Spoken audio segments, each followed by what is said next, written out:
Vale, ¿listo? Bueno, estamos aquí, 24 de agosto del año 2018. Vamos a discutir el diálogo, el conversatorio entre Peter Zumthor y, ayúdenme. Gracias.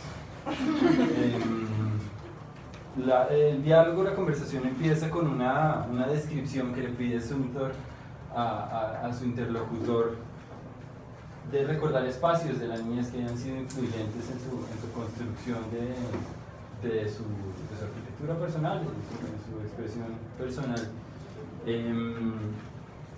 Algunos de ustedes tienen eso. Yo intenté hacer el ejercicio de imaginarme también un espacio que estuviera por ahí incrustado en la memoria emocional y que fuera importante para mí, fuera una referencia. Entonces, no sé.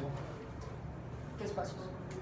Para mí era mi abuelita, la que estoy hablando esta mañana, justamente. Ella vivía en esos apartamentos que hizo Salmona de Timisa.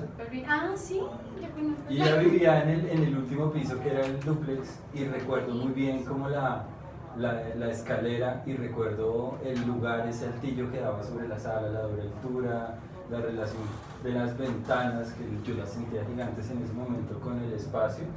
Y esa noción de techo inclinado y de altillo que generalmente no está en la noción de apartamento, era como una ruptura, ¿no?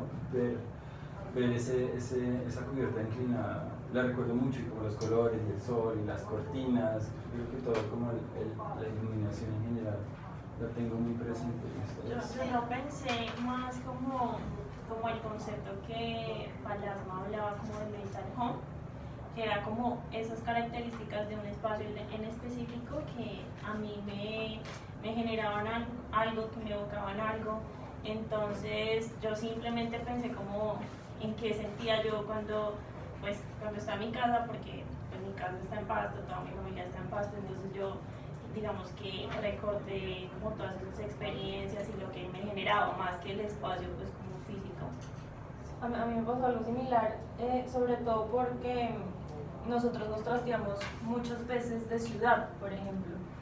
Entonces al trastearnos uno como que en cada lugar nuevo vuelve y construye ese mental home y se apropia del espacio al que llega. O sea, yo nunca me sentí extraña ni rara en ninguno de los espacios, entonces digamos que ese concepto de hogar, pero como un tema más de creación mental y simbólica, me pareció que era muy interesante. Sí.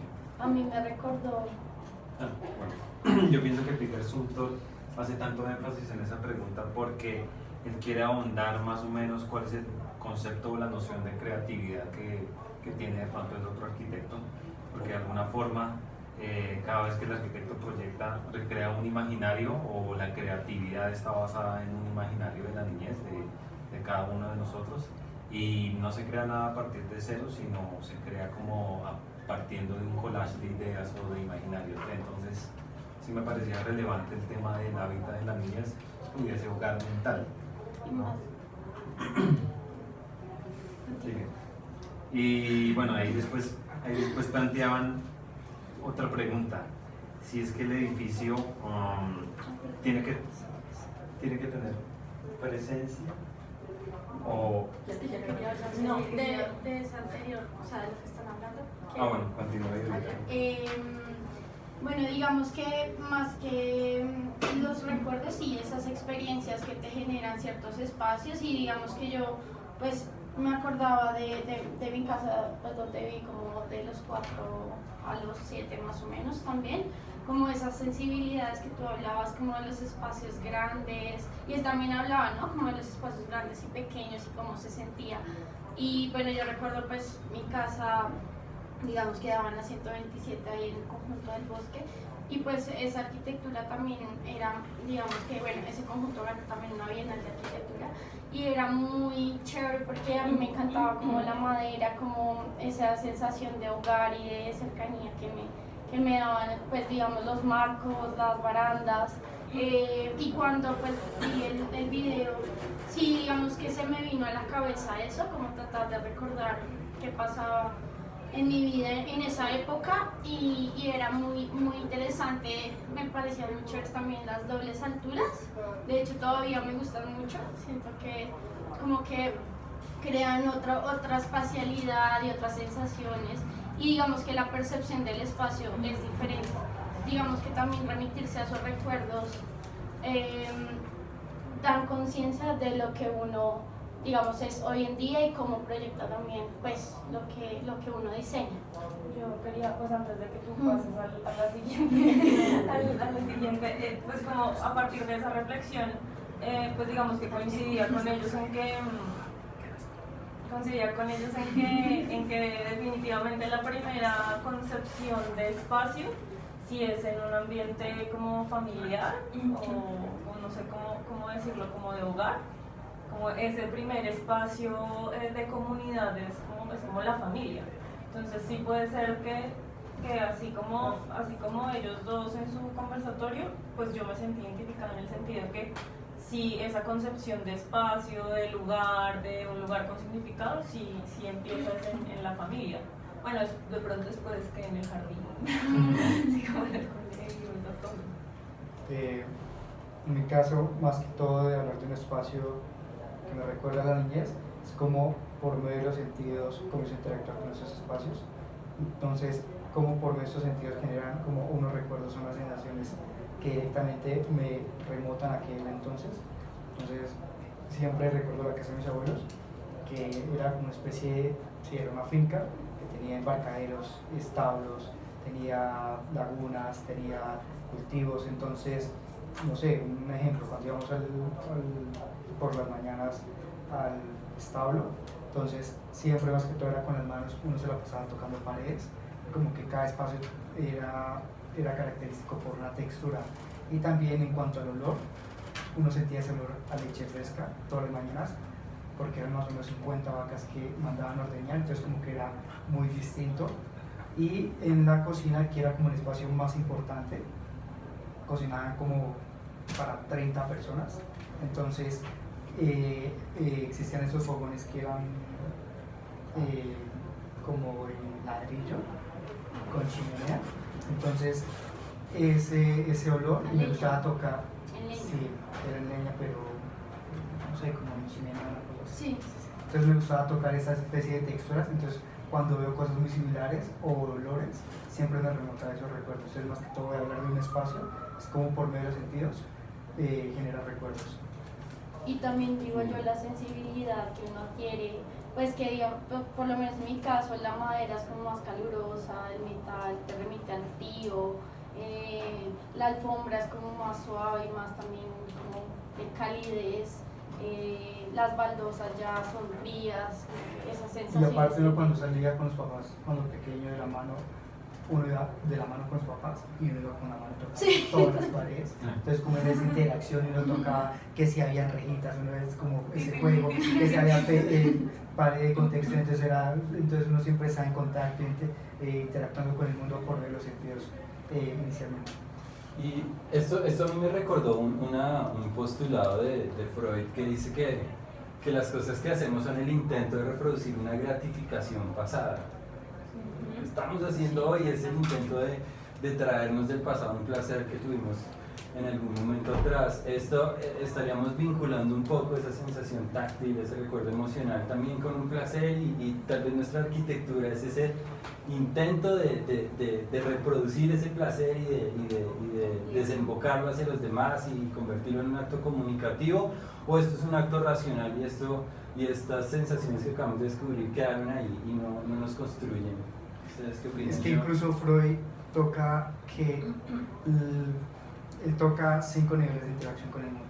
Dice que la primera interacción es como cuando uno amamanta. Entonces, como estas interacciones por medio de los sentidos, uno comienza a conocer el mundo y comienza a experimentar en qué parte estoy. Y más adelante dice eso, como uno comienza, hay hechos muy importantes que uno quiere volverlos a retomar y de alguna u otra manera como a reconstruir. Pero yo pienso que Entonces es algo más como emocional.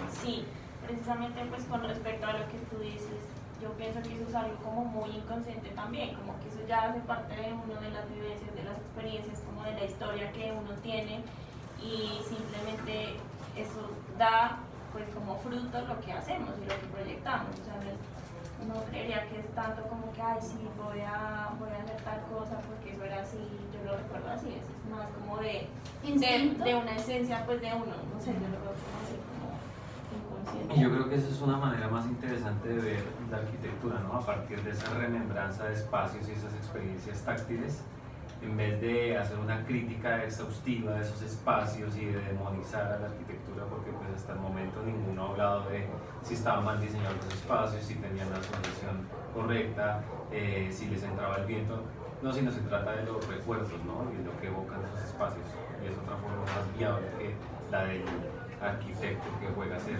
Dios y a ser el juez de la estética del mundo. Eso me parece a veces un poquito irónico.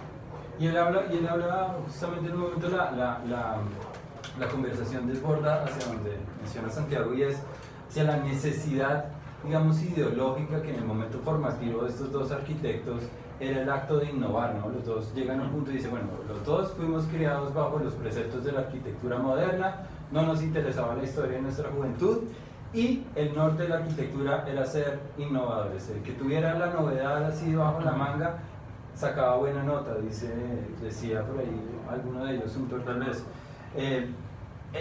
Ese acto de ser innovador justamente se choca con el acto de estar trayendo cosas del pasado y de la memoria y de la niñez y las texturas. ¿Cómo vinculamos innovación con recuerdo? ¿Cómo sucede? ¿Cómo se imaginan ustedes que sucede ese híbrido entre el pasado y lo que vamos a producir en el futuro? ¿En qué punto se encuentra? Para mí sería como en el momento que tú proyectas o bueno, haces, digamos, una obra, para mí sería que esa obra, como dice ahí, deje un signo, como un signo mágico, ellos lo llaman. Entonces, como esas experiencias que tú puedes vivir a través del edificio, proyecto o el diseño que hagas, es más, creo yo, ese sería el encuentro entre lo que tú propones, como el recuerdo y la innovación. Recuerdo porque, digamos que traes a colación cosas de tu pasado, pero también le das un recuerdo a las personas que transitan o hacen parte o vivencia en tu edificio, y la innovación en cuanto a cómo hacer que esas personas pues recuerden como tal el edificio y se apropien y como que esté en la memoria de las personas, creo yo. Yo quisiera preguntarle a Fernando, que me parece que es la persona que más conoce de la historia de Zumthor, y es, usted diría, analizando la obra, yo realmente me he encontrado con muy pocos proyectos de Zumthor, creo que 5 tal vez, no sé más. Ha hecho muy pocos. Ha hecho pocos realmente, tal vez sí sea eso. ¿Hay innovación en la obra de Zumthor, o usted diría que Zumthor está, digamos, interesado no solamente en la historia, sino en la nostalgia personal? ¿O usted siente que él está efectivamente haciendo un aporte técnico, estético, de alguna categoría? El video comienza con una pregunta que le hace Zumthor a Palasma y le dice, mira atrás, mira hacia atrás, hay un espacio de una casa. Para Zumthor, su infancia, su niñez fue muy importante, porque él creció, da a entender que con la abuela, con la casa de la abuela, y la cocina de la casa de la abuela, a él le trae muchos recuerdos. El sonido del martillo, el papá de él era carpintero, entonces todo lo que pasaba alrededor de eso para él es muy importante. Para mí, a mi modo de ver, Zumthor tiene un aspecto muy importante, como digamos en su manera de pensar, y es la materialidad.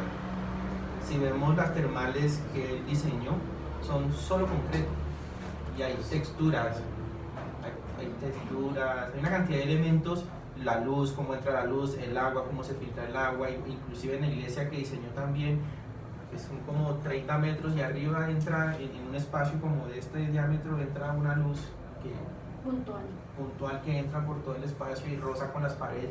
Entonces, para él, el recordar espacios de su niñez como el sentimiento, él mencionó en algún momento que llevamos nuestro hogar con nosotros de alguna manera, de lo que ustedes hablaban, ¿no? Que decía de la doble altura, de la triple altura, Eso, digamos que eso para él es muy importante, recordar lo que él como niño, como adolescente vivió en su arquitectura ha sido muy importante. Es decir, si uno lee los textos de Suntor, la mayoría tienden a hablar de eso. En el libro que tengo aquí, que se llama Pensar la arquitectura, el primer título se llama Una intuición de las cosas y comienza hablando de un espacio, ¿sí? Como cuando me pongo a pensar en arquitectura, emergen en mí determinadas imágenes. Muchas están relacionadas con mi formación y con mi trabajo como arquitecto. Y más adelante menciona el color, el sonido del piso de madera cuando la abuela o el papá comenzaba a entrar. Entonces ese tipo de cosas para él son muy importantes. Entonces creo que la materialidad, como el sentir el elemento, para él es algo muy importante. Es una arquitectura desde la memoria, ¿no? No sé si la memoria necesariamente el recuerdo, desde el reconfigurar así la historia personal a partir de ella. Ahora, es muy importante entender, no sé si lo han visto, él tiene un trabajo de unas maquetas hechas a mano, de unas casas, unas maquetas hechas a mano. Ese trabajo es para mí bellísimo, creo que es uno de los mejores trabajos de maqueta que yo he podido ver en la vida, porque él experimenta con el espacio, con la luz, con la forma, con la textura. Entonces para él, tal vez por ser hijo de un carpintero y él haber trabajado una manera con la carpintería, para él el trabajar con las manos es muy importante, el hacer con las manos. Sí, estoy de acuerdo con Fernando que pues, la materialidad es súper importante en el trabajo de Suntor. Vamos a cortar ahí para hacer el primer módulo y retomamos en ese mismo tema.